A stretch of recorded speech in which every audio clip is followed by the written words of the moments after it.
anak-anak, selamat pagi. Bagaimana kabar kalian pada pagi hari ini? Ya, tentunya Bapak berharap kabar kalian semua dan beserta keluarga kalian dalam keadaan sehat ya. Dan pastinya anak-anak di rumah tetap semangat untuk mengikuti pembelajaran kita. Dan kita berharap juga kita akan selalu berdoa kepada Tuhan agar wabah virus corona ini segera berlalu ya, dan kita nantinya akan kembali lagi belajar di sekolah bersama dengan Bapak Ibu guru dan teman-teman kalian. Nah anak-anak, untuk pagi ini kita akan kembali belajar pendidikan agama Katolik dan budi pekerti. Untuk hari ini kita akan masuk ke pelajaran yang ke-17, yaitu mukjizat-mukjizat Yesus. Sebelum kita memulai pembelajaran hari ini, mari kita awali dengan memohon berkat kepada Tuhan agar pembelajaran kita pada pagi hari ini dapat berjalan dengan lancar. Mari anak-anak kita ambil sikap berdoa yang baik. Dalam nama Bapa dan Putra dan Roh Kudus.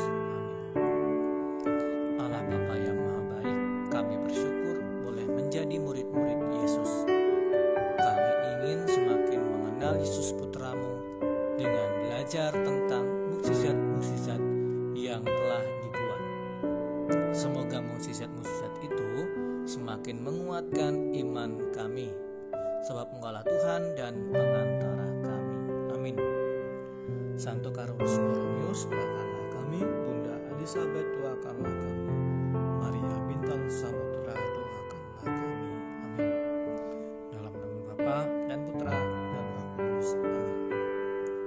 Nah anak-anak, kita sudah mengawalinya dengan berdoa. Itu tandanya Tuhan sudah hadir dalam hidup kita untuk pembelajaran kita pada hari ini. Nah anak-anak, sebelum kita Bapak akan menjelaskan tujuan pembelajaran hari ini, Bapak mengajak anak-anak untuk salam Tarakanita terlebih dahulu. Mari anak-anak kita salam Tarakanita. Salam Tarakanita, satu hati, satu semangat, Tarakanita, yes. Ya. Terima kasih anak-anak, kita sudah salam Tarakanita. Semoga kita semakin semangat dalam pembelajaran kita pada hari ini. Nah, sesuai dengan janji Bapak, tujuan pembelajaran kita yang pertama menjelaskan apa itu arti dari mukjizat. Kedua, menceritakan salah satu kisah mukjizat Yesus menurut kitab suci. Dan yang ketiga, menceritakan salah satu contoh mukjizat di zaman sekarang. Nah ini anak-anak untuk tujuan pembelajaran kita. Semoga anak-anak bisa menerima pembelajaran ini dengan baik. Oke anak-anak, kita akan bernyanyi terlebih dahulu. Kita akan bernyanyi bersama-sama. Semoga nanti dengan bernyanyi kita semakin lebih semangat lagi dalam pembelajaran online pada hari ini. Anak-anak yang tahu lagunya boleh bernyanyi di rumah bersama-sama ya.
Ku percaya mujizat itu nyata, bukan karena kekuatan, namun Roh-Mu ya Tuhan. Ketika ku berdoa, mujizat itu nyata. Ketika ku berdoa, mujizat itu nyata. Ketika ku percaya, mujizat itu nyata. Ya, terima kasih. Gimana lagunya? Sungguh menarik bukan ya? Bahwa mukjizat itu nyata kalau kita itu selalu percaya kepada Tuhan. Jadi anak-anak yang di rumah, jika kalian percaya sama Tuhan, pasti mukjizat itu akan hadir di tengah-tengah hidup kalian maupun di dalam keluarga kalian. Oke anak-anak yang terkasih, secara umum itu masyarakat masih memiliki keyakinan terhadap hal-hal yang terjadi di luar kemampuan manusia. Misalnya, seseorang itu dinyatakan sembuh padahal telah dinyatakan pengidap penyakit kanker yang tidak mungkin disembuhkan lagi. Nah, anak-anak, maka kerap terdengar ungkapan bahwa hanya mukjizat yang dapat menyembuhkan penyakit seperti itu.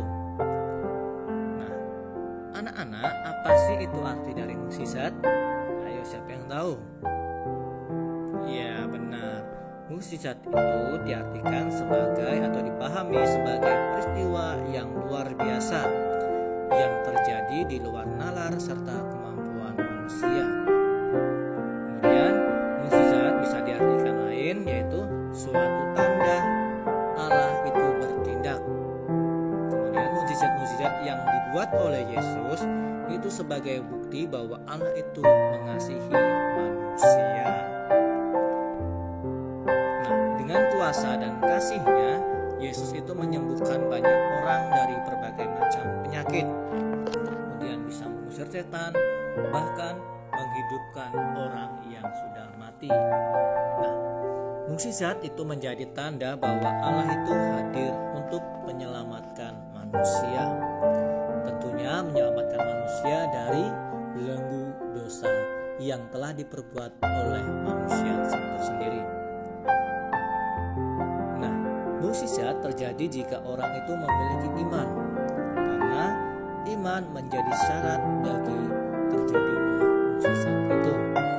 Seperti yang Bapak katakan tadi, seperti dalam lagu tadi, bahwa kalau kalian itu memiliki iman, kemudian percaya kepada Tuhan, yakinlah mukjizat itu akan datang dalam kehidupan kalian.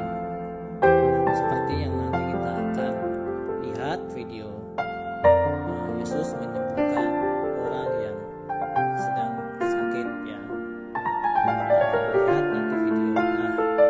Karena sesuai Bapak kita akan melihat bahwa Yesus itu menyembuhkan Bartimeus dari sakitnya. Mari kita lihat videonya secara sama-sama. Yesus telah banyak melakukan berbagai mukjizat, mulai dari mengusir setan, mengendalikan alam, membangkitkan orang mati, hingga menyembuhkan orang sakit seperti Bartimeus, si pengemis buta. Dalam video ini kita akan melihat lebih dalam tentang kisah Yesus menyembuhkan Bartimeus. Bukan hanya tentang betapa ajaib mukjizat itu, tapi bagaimana sikap seorang Bartimeus, si pengemis buta.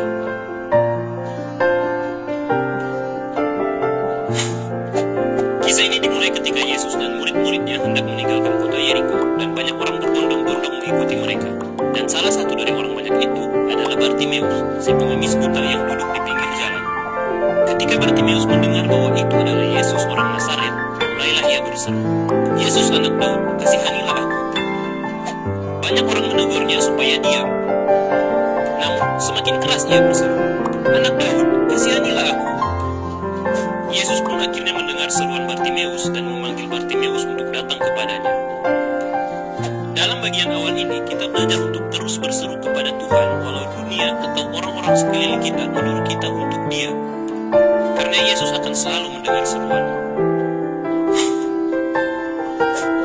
Ketika Yesus memanggilnya, Bartimeus menanggalkan jubahnya untuk menghadap Yesus. Berbeda mungkin dengan kita sekarang. Ketika Yesus memanggil kita untuk melayani di gereja misalnya, mungkin kita masih membawa jubah kita berupa jabatan, kekayaan, atau sifat buruk kita.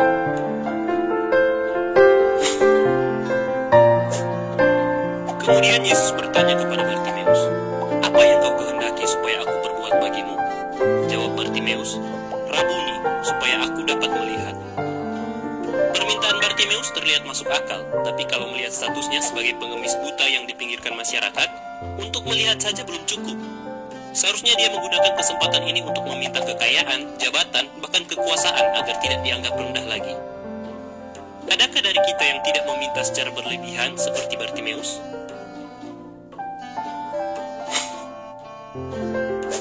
Mendengar permintaan Bartimeus, Yesus kemudian berkata, "Pergilah, imanmu telah menyelamatkan engkau." Seketika itu Bartimeus sembuh dan bisa melihat. Di sini kita belajar bagaimana cara kita bisa diselamatkan. Ya, hanya melalui iman percaya kita kepada Yesus. Iman Bartimeus adalah percaya bahwa Yesus dapat menyelamatkannya. Pada bagian akhir kisah ini, ditulis bahwa pada saat setelah Bartimeus disembuhkan, ia lalu mengikut Yesus dalam perjalanannya.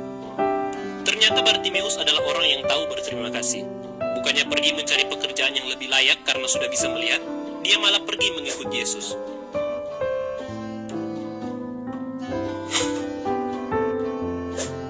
Inilah 5 hal yang bisa kita pelajari pada seorang pengemis buta, Bartimeus. Kisah ini menjadi gambaran ideal bagaimana seorang manusia berseru meminta pertolongan, diselamatkan, dan akhirnya hidup baru di dalam Kristus. Jadi adakah kita memiliki sikap seperti Bartimeus? Yang semakin keras berseru kepadanya ketika dunia menyuruhmu diam? Yang meninggalkan jubah kebanggaan untuk datang kepada Yesus? Yang tidak meminta berlebihan tapi menurut kesanggupannya? Yang memiliki iman percaya kepada Yesus? Yang mengikut Yesus sebagai bentuk syukur karena telah diselamatkan? Mari sama-sama kita merenungkannya.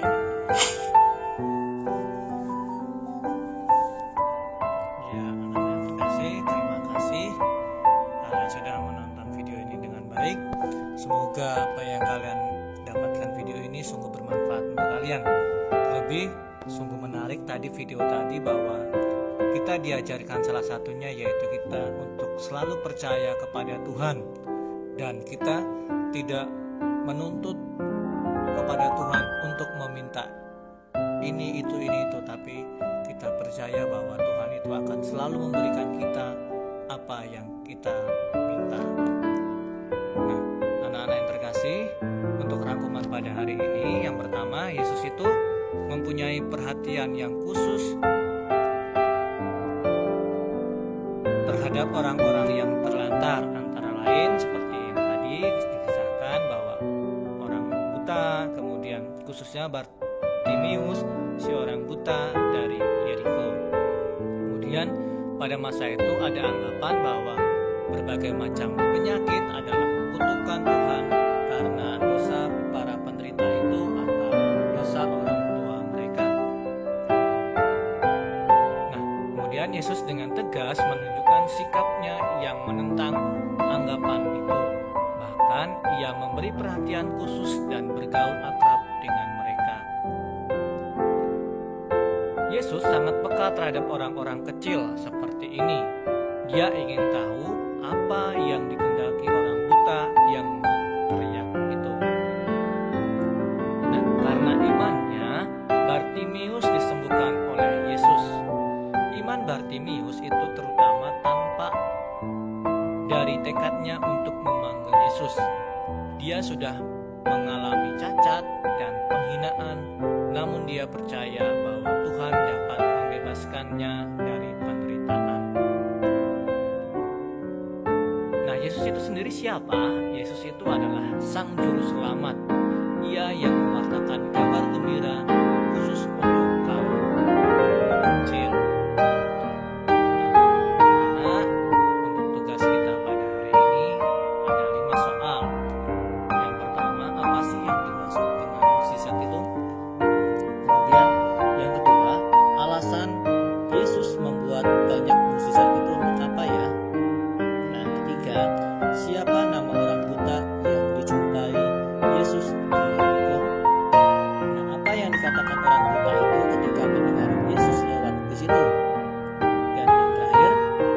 kalian bisa mencari 5 mukjizat lain yang dibuat oleh Yesus di dalam kitab suci.